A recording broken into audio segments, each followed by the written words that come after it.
Okay, here, I want to open up my screen so I can see a little better. There we go. So, one of the things I want to talk about is I work with patterns or specific activity profiles that happen in the brain. And because I work with brains, we use technology called EEG to map out or make a diagram or recorded database of what's going on in most of the locations across the brain, right? And we map out what is happening in each of those locations doing different activities. And we record that over a 60-second period of time. And then we can use that data to demonstrate what type of patterns or behaviors the brain is doing, which leads me to what I want to talk about today. The patterns that we're talking about in the brain or frequencies, you'll hear me talk about patterns or frequencies a lot. I want to make some clarifications because there's been some confusion with some of the people I've talked to. When I say patterns, sometimes they think I mean patterns in behavior, and that's not what I mean. Although patterns in the brain do indicate and control patterns of behavior, that's not what I'm actually measuring and exercising, training for you to be able to change. Well, I'm talking about actual patterns in the brain. For instance, at C3, C4, how much alpha frequency are we reading there? How much beta frequency are we reading there? And alpha and beta are, I'll talk more about that later, are just specific frequency ranges. And all a frequency is how many times per second that particular voltage oscillates. That's what we literally measure with an EEG. But how much alpha or beta is there is a frequency, and then how often that frequency is there, or if that frequency is communicating from one point to another or is not communicating, right? Or what I'm referring to when I talk about patterns. Those are patterns of frequencies within the brain in specific regions at specific times. So that's one way. Well, sometimes people misinterpret what I'm talking about. When I say patterns, they think I mean patterns of behavior, like if I'm neurotic and overly vigilant, I wash or I brush my teeth 3 times a day and I repeatedly, wash the doorknobs. Those are patterns, but that's not at all what I'm referring to. Now, when you go through brain training and you normalize the patterns in the brain, will your patterns of behavior change? Of course they will. But we really work with you a lot on that because some people don't want those particular patterns of behavior to change. So, the way we work with you and develop new brain patterns and what type of new patterns you want to gain will be dictated by you, and you'll decide whether we want to make that. Like if you say I'm manic all the time, then when I look at your brain map, I'm going to be looking for manic type patterns, and those are the patterns that we'll try to train. I brought up the word manic there because that's something that I've seen with, I'm going to talk about that in another episode. So other things that I've seen people get confused when they're talking with me is when I mention frequency, because there are other healing or training modalities out there that talk about frequency. I hear people in the Reiki. I will categorize that as New Age for the sake of conversation. People in that community talking about frequency.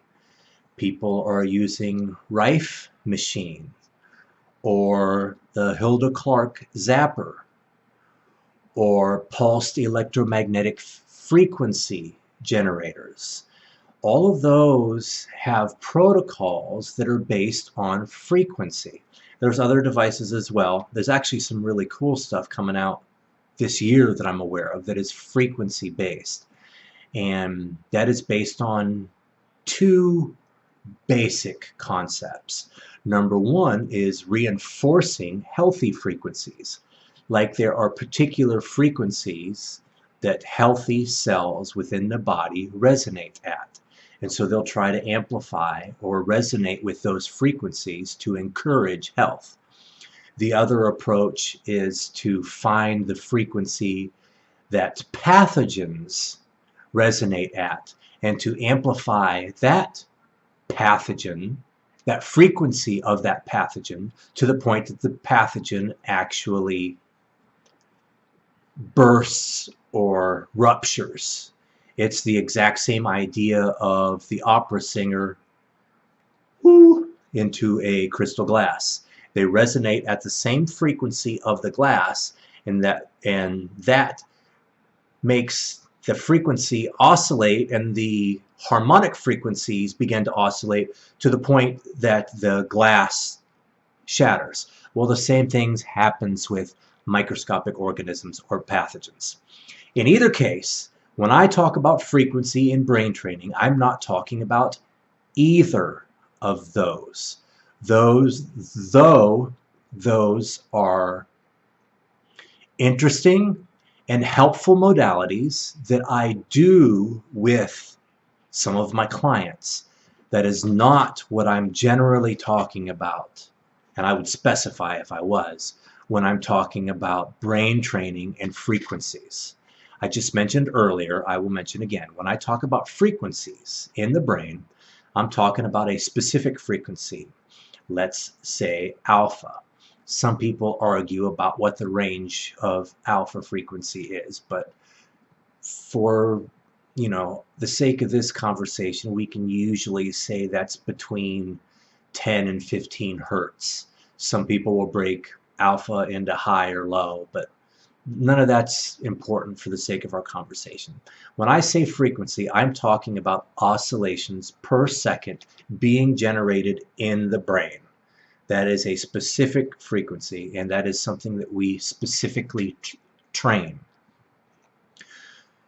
There's a couple unique concepts that you may find interesting when we talk about frequency. Number one, certain frequencies are generated in specific parts of the brain, like the cortex or the subcortex, or even in specific regions of the brain, right? Some frequencies are more global and some frequencies are very specific. So when we see a frequency at a part of the brain it shouldn't be, let's say, then we can either say that that's a misfire, or that it's communicating with the part of the brain that generates that frequency, and that's how we gather information towards what we call healthy or irregular patterns. There's no way I could explain how all that works in one sitting here, but I just want to clarify that a lot of the stuff that I talk about in my videos on the group are patterns and frequency.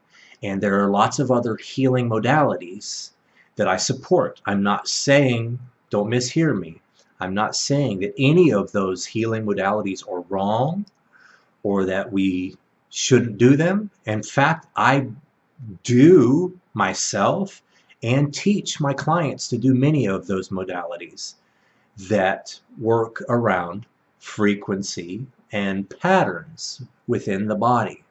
But for the sake of what I specialize in on my videos and on the group page, when I say frequency and patterns, I'm talking about brain specific patterns and frequencies.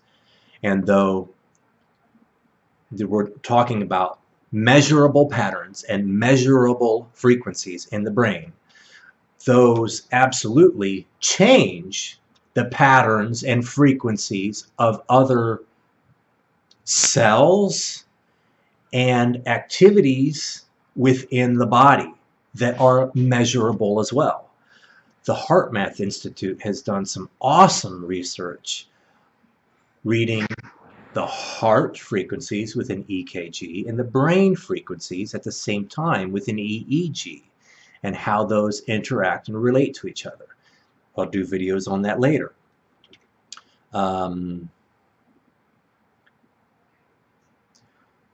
Acupuncture deals with patterns and the flow of energy, and they're very much changing those patterns when you're going in and getting treatment.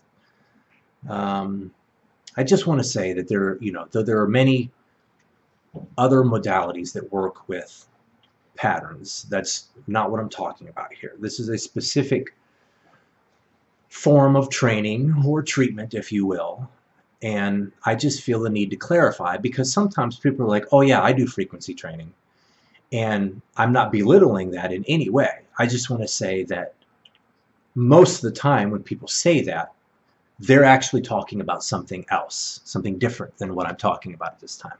So I hope that helps to clarify. I'm going to keep rolling these videos out so that people can understand how brain training works, why it's important to you, and what you can do about it.